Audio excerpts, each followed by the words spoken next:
Fredo. Ah, c'est drôle. T'es toujours un drôle, toi, Logan. Tu feras attention à pas te cogner en sortant. De quoi tu me traites? De blob? J'ai pas dit Blob, je l'ai appelé Bob, comme tout le monde. Attends, mais regarde-le un peu. Il a un deuxième cul à la place du nombril. Danse avec lui, Fred. Comme je t'ai montré. Quoi, là? Lève la tête! Le film commence en 1845 au Canada. Victor veille dans sa chambre sur son frère James, qui est très malade. John Hallett arrive alors pour vérifier si la fièvre de son fils a baissé. Soudain, le père de Victor apparaît à la porte et appelle Elizabeth, la mère du garçon. John se rend sur place pour défendre sa femme et finit par se faire tirer dessus. Voyant son père sans vie sur le sol, le garçon devient furieux. Il faut qu'il sache. Des griffes sortent de ses poings. Il attaque immédiatement Thomas Logan et lui transperce l'abdomen. Avant de mourir, l'homme lui révèle qu'il est en fait son père biologique. Elizabeth prend peur de son fils, le croyant être un monstre. James s'enfuit, mais il est rattrapé par son frère aîné. James croit que Victor souhaite venger la mort de son père. Cependant, le garçon décide de soutenir son frère et s'enfuit avec lui. À partir de ce jour, les deux frères ne se sont plus jamais séparés. Ils ont combattu côte à côte dans plusieurs guerres et n'ont pas péri, même lorsqu'ils ont été bombardés. Victor est également un mutant, et ses pouvoirs bestiaux lui confèrent une force et une agilité surhumaines.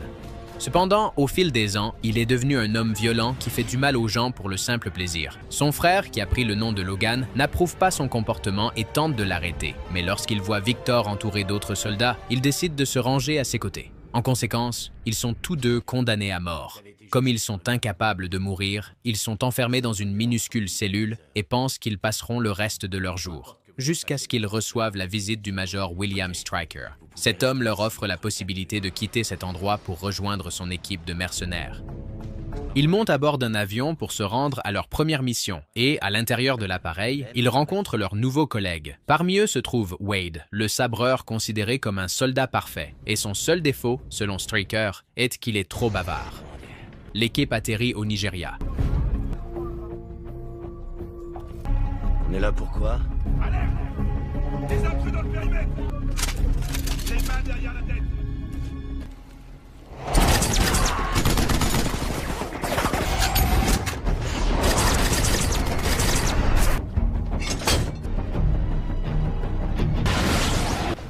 À travers les caméras, l'homme d'affaires propriétaire de la raffinerie parvient à détecter les envahisseurs et coupe l'électricité afin qu'ils ne puissent pas atteindre son étage. Bradley utilise ses pouvoirs pour établir l'électricité et les gardes de sécurité positionnent leurs armes pour tirer dès que l'ascenseur s'ouvre. C'est maintenant au tour de Wade de passer à l'action.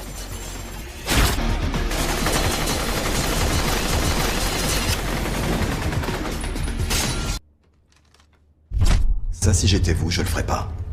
Pour tenter de survivre à cette attaque, l'homme d'affaires leur dit de garder tous les diamants. Cependant, Stryker répond que ce ne sont pas ces pierres qui l'intéressent et demande où l'adamantium a été trouvé. Il apprend que la pierre provient d'un petit village situé à 3 jours de marche. Une fois sur place, le groupe de mercenaires prend tous les villageois en otage et interroge le chef sur l'origine de l'adamantium. Cependant, l'homme refuse de dire où l'objet a été trouvé et affirme que cette pierre est sacrée. Stryker ordonne alors à Victor d'éliminer cet homme. Lorsque les villageois voient leur chef mort, ils paniquent et tentent de s'échapper. En voyant des innocents être éliminés, Logan se rebelle, ordonne à son frère de libérer la victime et décide de quitter le groupe. Pour une fois que les choses s'arrangent pour nous, tu déconnes pas. Ça suffit, on en a assez fait. Tu préférerais peut-être moisir en cellule jusqu'au moment où ils trouveront le moyen de nous tuer, c'est ça? J'y vais! Il jette son collier par terre et aucun des membres de son équipe n'ose l'empêcher de partir, car ils savent qu'ils ne pourront pas le vaincre. 6 ans ont passé et Logan vit désormais avec sa femme dans une montagne isolée au Canada. Il mène une vie simple et travaille comme bûcheron pour joindre les deux bouts. Au cours de ces 6 années, le groupe de mercenaires s'est dissous et Bradley travaille désormais dans un parc d'attractions. Dans sa tente, les visiteurs ont la possibilité de gagner un prix s'ils parviennent à éteindre la lampe. Cependant, comme le jeune homme utilise ses pouvoirs pour maintenir la lampe allumée, personne ne parvient à l'éteindre. Cette nuit-là, alors qu'il se repose dans sa caravane, Bradley reçoit la visite de Victor. Il sait très bien pourquoi son ancien collègue est venu et affirme n'avoir jamais parlé à personne de ce qui s'est passé. J'ai pas peur de mourir. Qu'est-ce que t'en sais? Au petit matin, Logan se réveille d'un cauchemar. L'homme hurle comme une bête et ses griffes blessent Kayla. La femme connaît le passé de son mari et sait qu'il a combattu dans de nombreuses guerres, ce qui explique pourquoi il continue à faire des cauchemars. Le lendemain matin, pendant son travail, Logan reçoit la visite de Stryker qui lui propose un emploi. J'aurai des fourriers avant de réfléchir. J'ai un travail pour vous. J'en ai déjà du travail. Cependant, le mutant préfère continuer à travailler comme bûcheron, car même s'il a plus de 100 ans, ce n'est que maintenant qu'il est vraiment heureux. Stryker insiste néanmoins pour lui demander son aide et l'informe que Bradley a été éliminé il y a 2 jours, avant que Wade ne soit également éliminé, ce qui indique que quelqu'un traque un par un tous les membres de l'ancienne équipe. En entendant cela, Logan déclare qu'il peut se défendre lui-même et s'en va. Avant de rentrer chez lui, il s'arrête à l'école pour aller chercher sa femme, qui est enseignante. Au milieu de la route, il croise 2 hommes qui se disputent et dont les véhicules bloquent le passage. Logan klaxonne, mais les hommes l'ignorent. Il sort alors de la voiture et Kayla se rend vite compte que cette situation pourrait devenir un gros problème. Discute avec mon ami 2 secondes, t'es sous. Kayla pose ses mains sur les épaules de Logan et de l'autre homme. Elle demande alors à l'homme de les laisser passer et sa demande est immédiatement acceptée. Logan est impressionné par la capacité de persuasion de la femme et ils rentrent tous les 2 chez eux. Le lendemain, après avoir déposé son mari au travail, Kayla se rend en voiture à l'école où elle travaille. En chemin, elle tombe sur Victor et l'homme s'approche de sa voiture. Au travail, Logan sent l'odeur de son frère et marche dans la forêt jusqu'à ce qu'il trouve la tête d'un animal. À cet instant, il réalise que Kayla est en danger et se précipite pour la retrouver.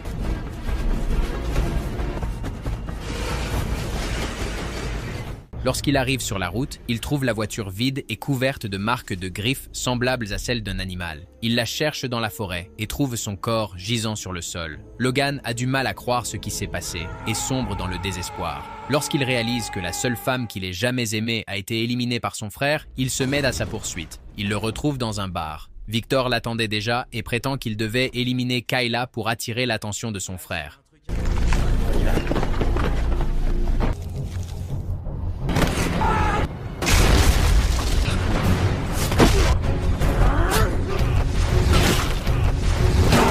Franchement, je suis un peu déçu.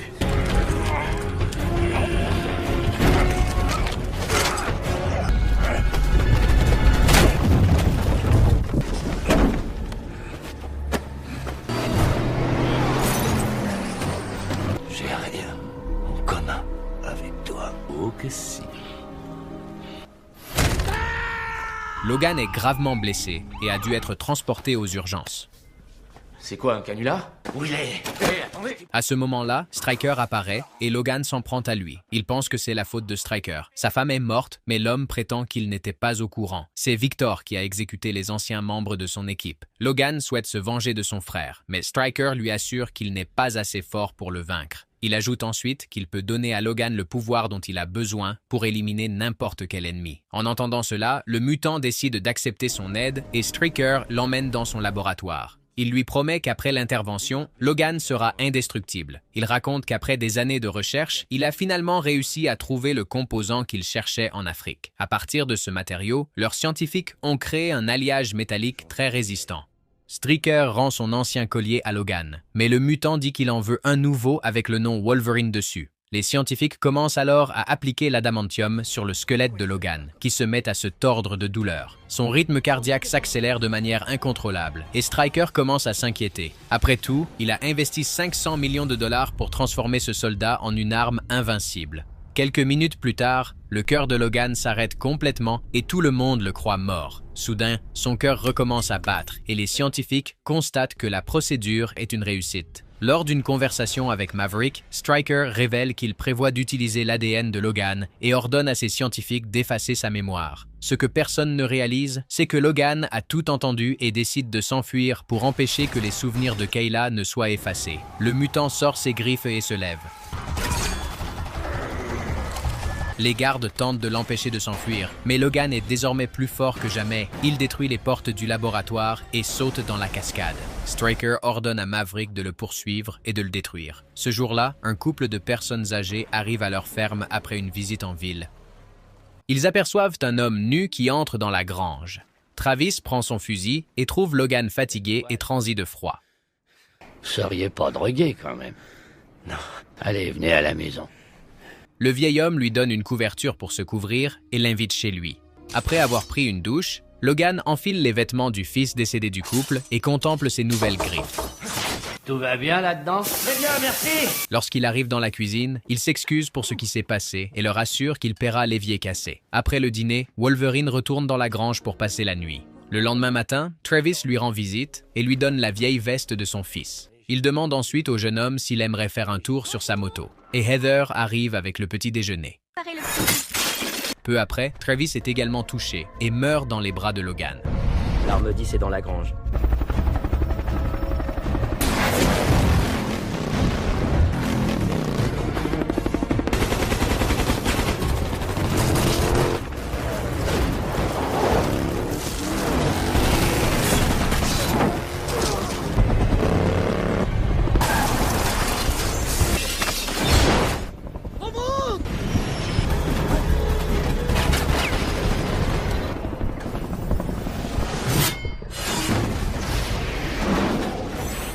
Malgré l'accident, Maverick parvient à survivre et Stryker le contacte pour savoir si l'arme X a été neutralisée. Logan prend la radio et déclare qu'après avoir éliminé Victor, il se lancera à sa poursuite. Après plusieurs heures de route, Logan arrive à Las Vegas et rend visite à son ancien coéquipier. John lui dit qu'après son départ, Victor est devenu encore plus sanguinaire. Lorsque Stryker a décidé de se lancer à la chasse aux mutants, John a quitté l'équipe. Logan demande à son ami s'il sait quelque chose au sujet du Nil, car avant de s'échapper du laboratoire, il a entendu Stryker parler de cet endroit. John prétend ne rien savoir à ce sujet, mais dit que Fred pourrait être au courant. Après avoir quitté l'équipe, l'homme a souffert de troubles alimentaires et a pris quelques grammes. Il se met en colère lorsque les gens parlent de son poids. Alors John demande à Logan de ne pas le faire. Salut, Fredo. Ah, c'est drôle. T'es toujours un drôle, toi, Logan. Tu feras attention à pas te cogner en sortant. De quoi tu me traites? De blob? J'ai pas dit Blob, je l'ai appelé Bob comme tout le monde. Attends, mais regarde-le un peu. Il a un deuxième cul à la place du nombril. Danse avec lui, Fred. Comme je t'ai montré. Quoi, là? Lève la tête!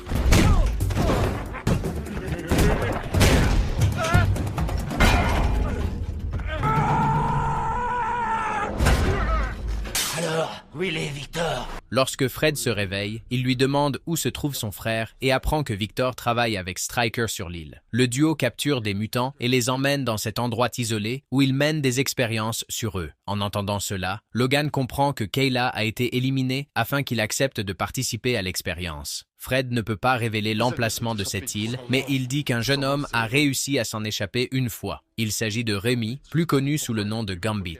Logan part immédiatement à la recherche de ce mutant et John décide de l'accompagner. Ailleurs, pendant les cours, Scott Summers souffre de violents maux de tête. Son professeur lui ordonne d'enlever ses lunettes de soleil, mais le garçon répond qu'il ne peut pas le faire. La femme décide alors de le punir et Scott est obligé de rester à l'école après les cours. Alors qu'il est seul dans la salle de classe, il aperçoit Victor qui s'approche et tente de s'enfuir. Cependant, ce dernier parvient à le renverser et le garçon perd ses lunettes, détruisant la moitié de l'école avec son rayon laser. Victor parvient à le capturer et Stryker apparaît pour administrer un sédatif au mutant pour l'emmener sur l'île.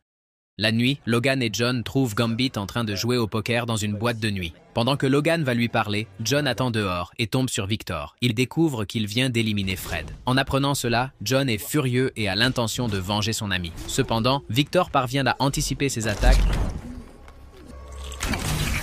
À ce moment-là, Logan discute avec Gambit et lui demande de l'emmener sur l'île d'où il s'est échappé. Le jeune homme remarque le pendentif de Logan et l'attaque avec ses cartes. Logan trouve son frère à côté du corps de John, ce qui lui donne une raison supplémentaire de l'éliminer. J'ai moisi 2 ans dans ce cachot dégueulasse, j'y refoutrai jamais.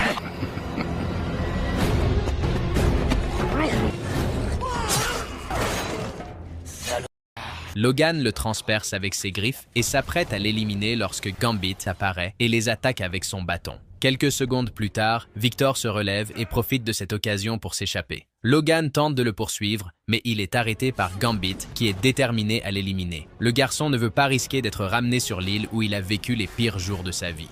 Cependant, bien qu'il soit doué, il n'a aucune chance face à cette nouvelle version de Logan. Après l'avoir capturé, il dit qu'il se rend sur l'île pour éliminer Victor, Stryker et toutes les personnes qui y travaillent. Gambit accepte de l'y emmener dans son petit avion. Ben voilà ton île, la centrale de 3 Mile Island. Ok, t'es prêt? C'est maintenant ou jamais, allez go!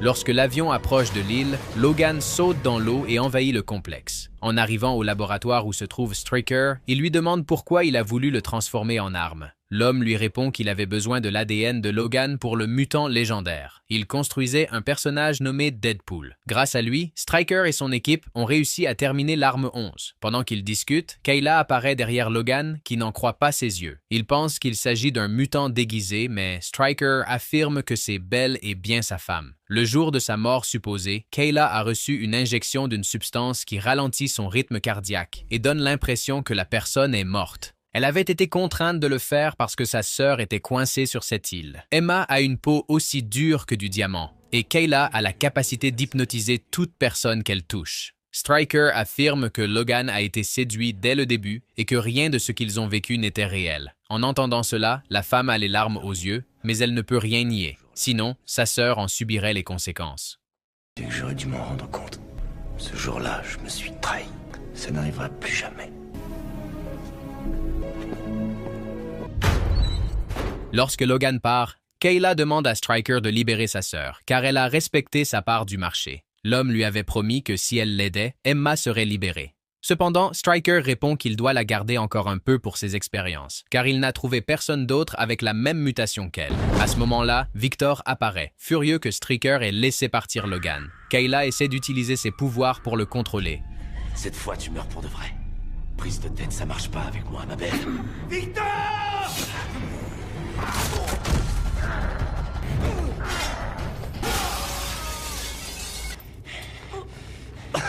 Logan a alors l'occasion de l'éliminer, mais Kayla affirme que l'homme dont elle est tombée amoureuse n'est pas un animal. Le mutant renonce alors à sa vengeance et frappe Victor, le laissant inconscient.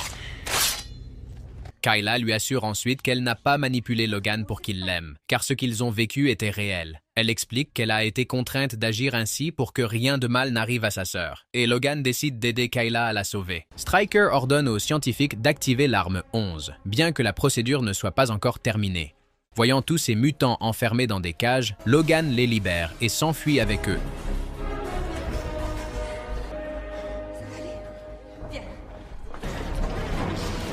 Juste avant qu'ils ne franchissent les portes, Deadpool fait son apparition. Son ancien partenaire Wade, le sabreur, est contrôlé par Stryker et n'a aucune conscience de ce qu'il fait. Wade. Il commence à se battre et Logan se rend vite compte qu'il ne pourra pas le vaincre facilement, car sa capacité de régénération est encore plus rapide que la sienne. De l'autre côté du complexe, les mutants sont pourchassés par des gardes armés. Une fois la voie libre, Kayla dit qu'elle ne peut pas les accompagner et demande à Emma d'emmener les mutants. Bien qu'elle ne comprenne pas les motivations de sa sœur, Emma décide de faire ce qu'elle dit, sans se douter que Kayla a été touchée par balle. Le groupe se perd dans un labyrinthe et, soudain, Scott entend une voix dans sa tête qui lui indique où ils doivent aller.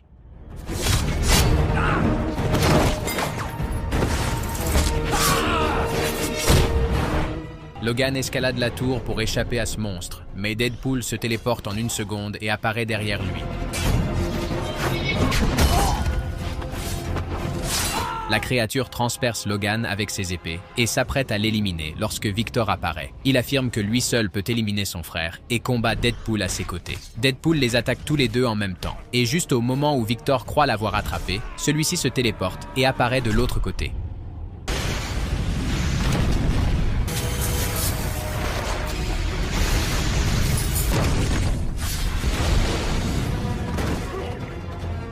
Voyant son frère sur le point d'être tué, Wolverine court vers Deadpool et lui tranche la gorge, le tuant.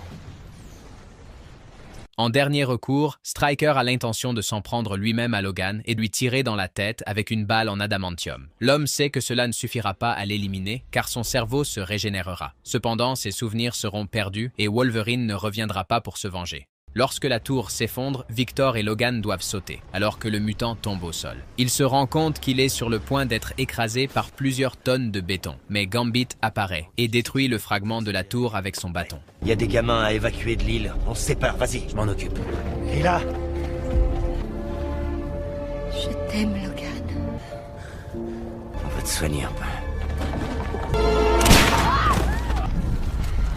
Logan court pour l'attaquer, mais finit par recevoir une balle en adamantium dans la tête et perd connaissance. Streaker tire une nouvelle fois pour s'assurer qu'il perdra la mémoire. Il se dirige alors vers la femme et pointe son arme sur elle. Cependant, avant que l'homme ne puisse tirer, Kayla parvient à le toucher et à faire en sorte que son arme se dirige vers son propre visage. La femme ne veut pas devenir comme lui. Au lieu de pousser l'homme à se suicider, elle lui ordonne de marcher jusqu'à ce que ses pieds saignent, puis de continuer à marcher.